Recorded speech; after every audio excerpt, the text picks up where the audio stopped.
The Jack Benny Program.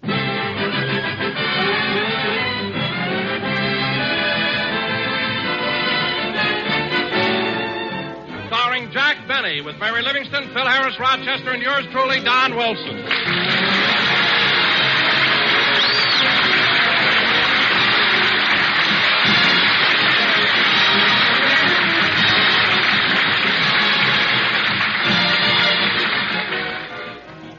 Ladies and gentlemen, since Jack has been in television, he wants to keep his weight down.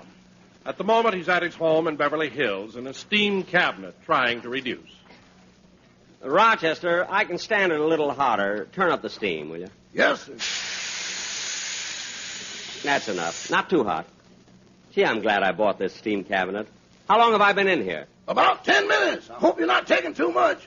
Well, what do the instructions say? Let's see. I'll read them. Men up to 20 years old stay in cabinet not more than a half hour. A half hour. Men up to 25 years, no more than 20 minutes. 20 minutes? Men up to 30 years of age, no more than 15 minutes. 15. Men up to... What are you mm-mm about? According to this chart, I should have just dipped you in like a tea bag.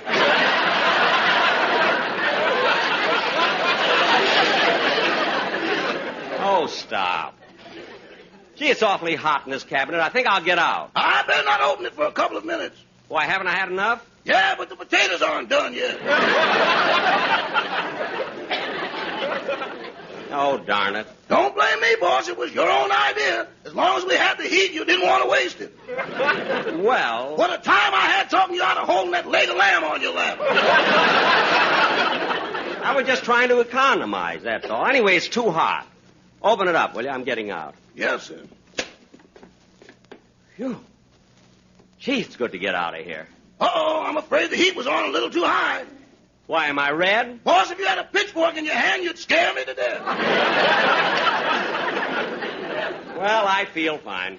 Hand me my robe, Rochester. Yes, sir. I'll get it.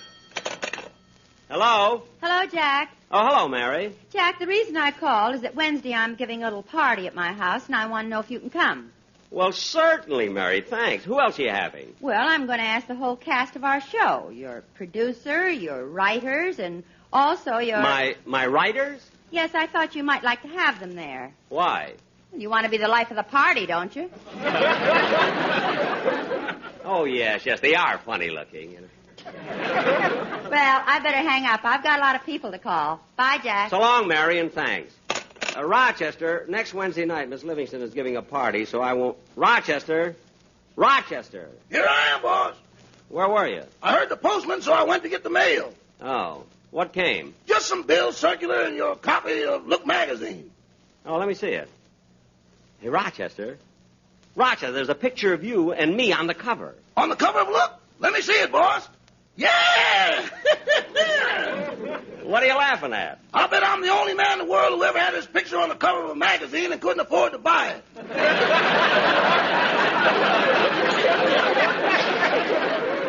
Oh, you do all right. I don't know. I just bought a toothbrush on installment plan. Installment? What would that mean? Well, that's not my fault. If you saved your... Rochester, see who that is while I finish getting dressed. Yes, sir. Sure and begard, 'tis a pleasure to greet such a fine broth of a lad on this day, the likes of which I haven't seen in years. How do you do? How do you do? Who is it, Rochester? It ain't Mr. Kitzel. Well, who is it? Sure, and 'tis the son of the old sod himself, Dennis Patrick Aloysius Jeremiah McNulty O'Day. Oh, come on in, Dennis. And look, kid, tomorrow is St. Patrick's Day. Aren't you a little early with your brogue? No, I'm practicing. I'll have to talk like this all day tomorrow. You have to talk like that all day? Yeah, if you don't, they rip off your shamrock, take a shillelagh, and break all your Morton Downey records.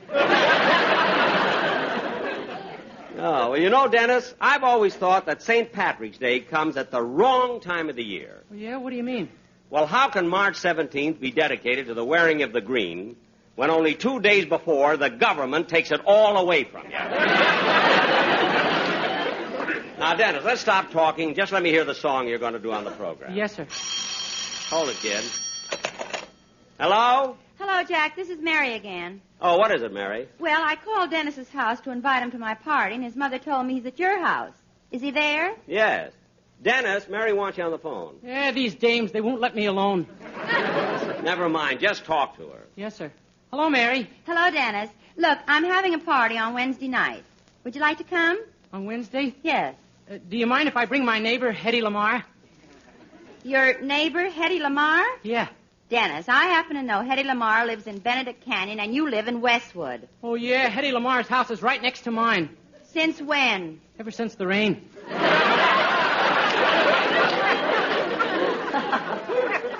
All right, Dennis. Bring anyone who floats by.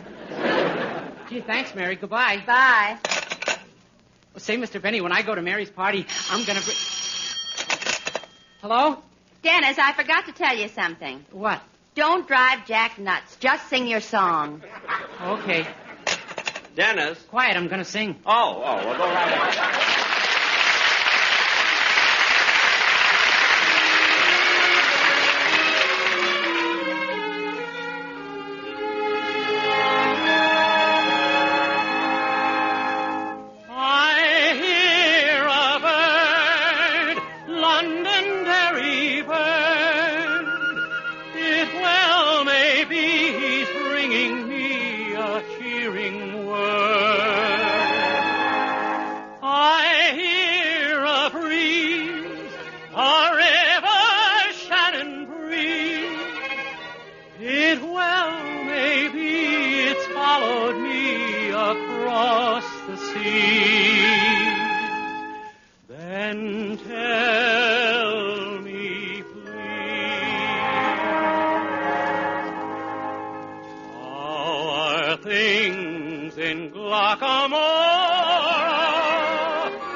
Little brook still leaping there? Does it still run down to Johnny Cove, through Killybegs, Kilkerry and Kildare? How are things in Glockamora? Is that willow tree still weeping there? Does that lassie with a twinkling eye come smiling by? And does she walk away sad and dreamy there, not to see me there? So I ask each weeping willow and each brook along the way, and each lass that comes a sign to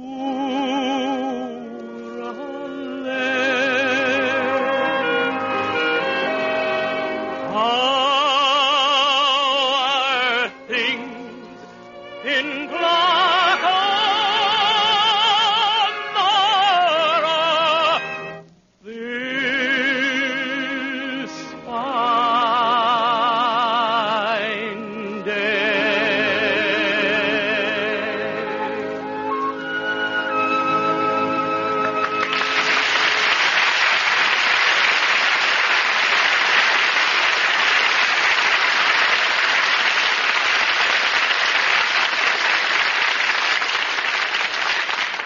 Dennis, you certainly picked an appropriate song for St. Patrick's Day. And I might add, Dennis, that as time goes on, your voice gets better and better. Well, if it's so good, how about a raise? You know, Dennis, on second thought, instead of singing Glockamora on the program, why don't you sing the song I wrote? When you say, I beg your pardon, then I'll come back to you.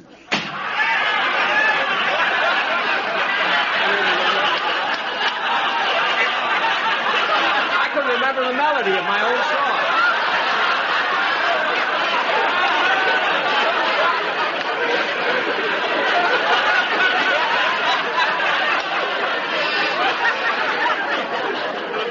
My song may not sell any copies, but it sure gets rid of pests. Oh, Rochester, Rochester, Yes, boss.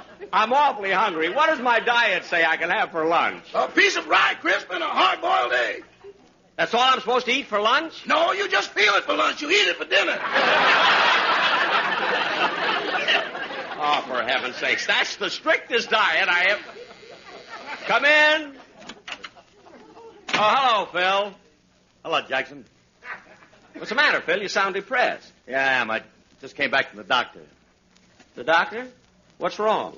Well, a couple of weeks ago, I became allergic to something, and I broke out in a rash on my back. Itches something awful.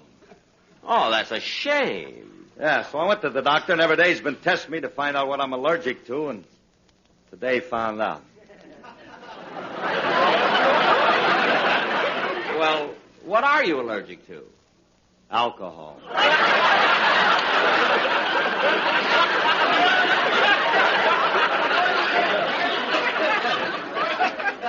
No.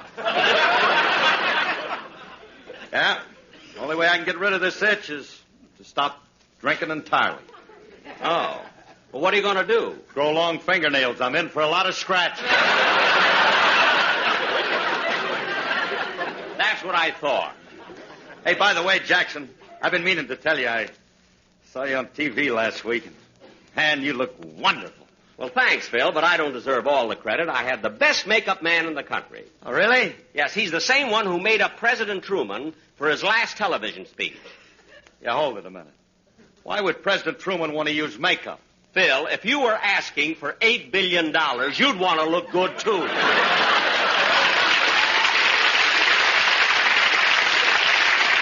me. Alice would give it to me regardless of how I look. Well, she can probably...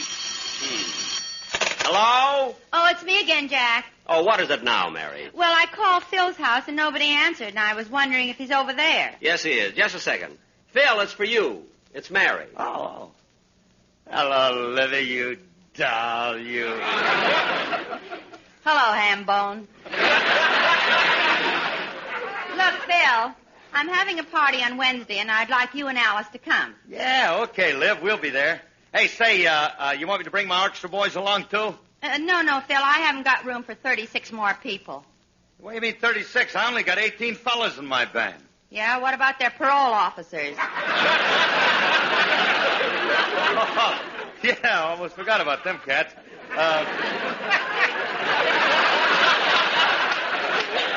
Look, Mary,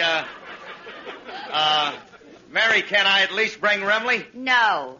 Sammy, my drummer? No. Now, wait a minute. I've got to bring at least one of my boys. Why? Somebody's got to scratch my back.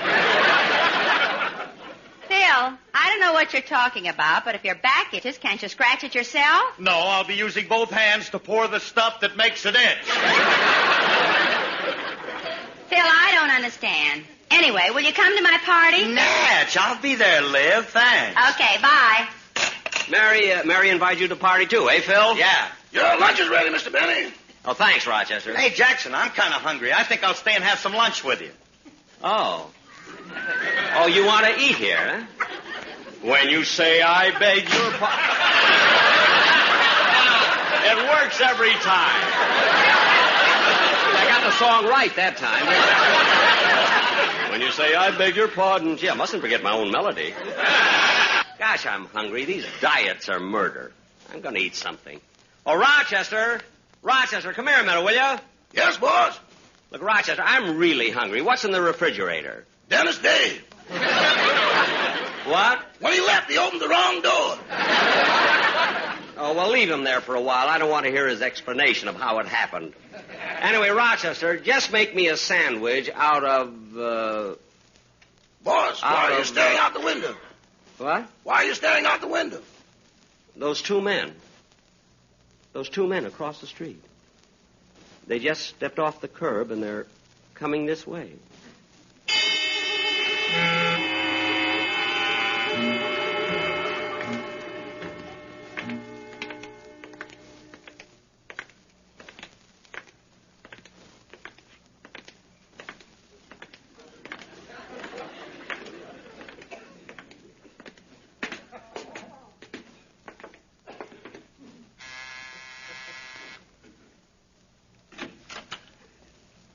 Yes? We're from the income tax department.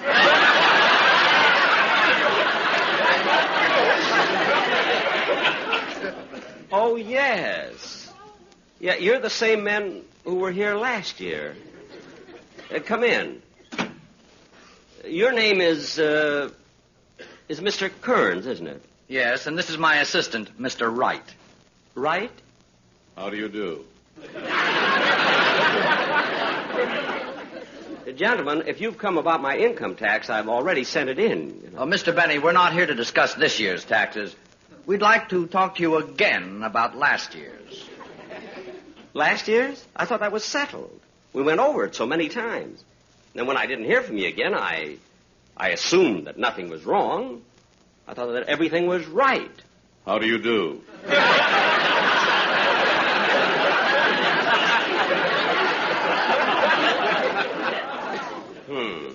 Mr. Benny, we're still trying to help you. Help me? And we feel that you must have made a mistake in your last year's return. A mistake? Yes. We can't understand how a man who earned over $300,000 could only spend $17 for entertainment. Well, that's all I spent. I can prove it to you. Rochester, get my books out of my desk drawer, will you? Yes, sir. Oh, there's no need I'm for going to prove it to you for once and for all. But, Mr. Benny, This drawer here on the left? No, the right. how do you do? Now cut that out! For heaven's sake! Mr. Benny, no one shouts at a tax collector.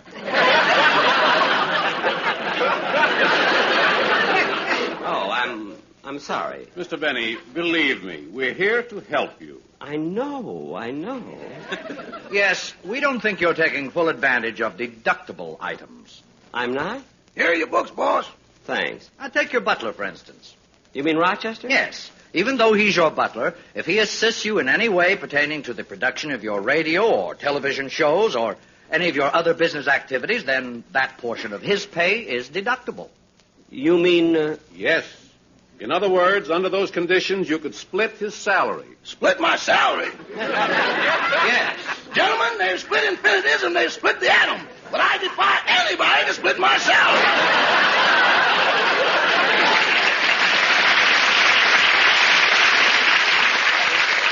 Rochester, this is no time... Just a moment, Mr. Benny.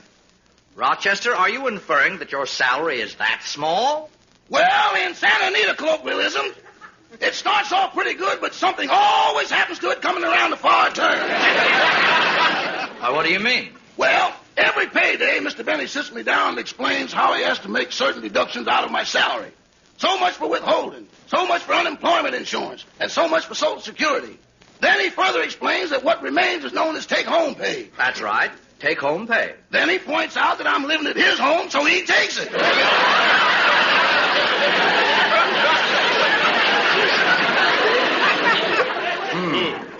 Mr. Benny, is that right? How do you do? I can play that game, too, brother. Mr. Benny, I just looked in the book that Rochester brought you, and there's an item that interests me. Which item is that? This one here. Income from violin engagement, approximately $3. Yes, I filled in that entry myself. But why is it approximately $3? Well, I was playing my violin at the opening of a butcher shop, and they gave me 2 pounds of meat. They gave you 2 pounds of meat for playing your violin? They didn't give it to him. Somebody hit him with a round steak. Well, I brought it home. What's the difference? That brings up a point, Mr. Benny. If you receive revenue playing your violin, then the money you spend on its upkeep and repair is deductible. It is? Yes. You see, Mr. Benny, we're trying to help you. I know. For instance, Mr. Benny, how many strings do you buy for your violin? Rosin, pegs, bridges, repairing your bow, and so forth. Well, I don't know. You see, I get everything through my violin teacher. He keeps track of all that. Well, in that case, in order to help you, would you mind if we talk to your violin teacher? No, not at all. His name is Professor LeBlanc. His address is 6212 Iman Avenue. It's on the other side of town. We'll find it. Come on, Joe.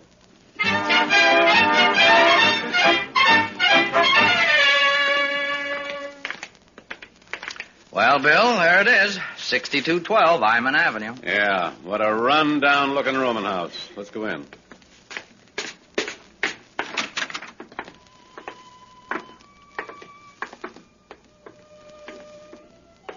Oh, here's his room. Professor LeBlanc, violin teacher. Yeah. Professor LeBlanc? Oui. We're from the income tax department. Income tax? Income tax! Gentlemen, look at me. See for yourself. I am barefoot. My clothes are torn. Professor! I sleep on a hard spring. I ate the mattress. Income tax! Professor! Control yourself. Huh? Yes, we're here to talk to you about one of your pupils, Mr. Benny. Ah, about Monsieur Benny? Come in, come in. Perhaps I can help you send him to the Bastille. No, Professor. We just want to find out how much money Mr. Benny spent on his violin. Money? Yes. Don't you have any books? Oh, oui. I have written 3 books about Monsieur Benny, but the publishers would not believe them. No, we mean records, financial records. We want to know what expenses Mr. Benny's incurred in the upkeep of his violin. Oh, that I do not know. I just charge him so much for the lesson, and that includes everything. Oh, well, perhaps we could break that down. How much do you charge him for the lesson? Well, he is supposed to give me $2. But before every lesson, Monsieur Benny sits me down and explains how he has to make certain deductions out of my salary. So much for withholding, so much for unemployment insurance, and so much for Social Security. Then he further explains that what remains is known as take-home... Come on, Bill. We've heard this before. Yes. Thank you, Professor LeBlanc. You're welcome, gentlemen. Oh, by the way, Professor, we've never heard Mr. Benny play the violin. How does he sound? Sound? Well, gentlemen, let me explain. The strings on a violin are made of cat gut, and the violin bow is made from horse hair. Mm-hmm. So if you want to know how Monsieur Benny violin playing sounds, think of a cat being stepped on by a horse.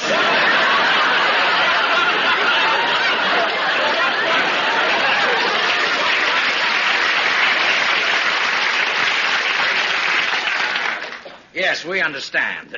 Well, goodbye, Professor LeBlanc. Goodbye, gentlemen.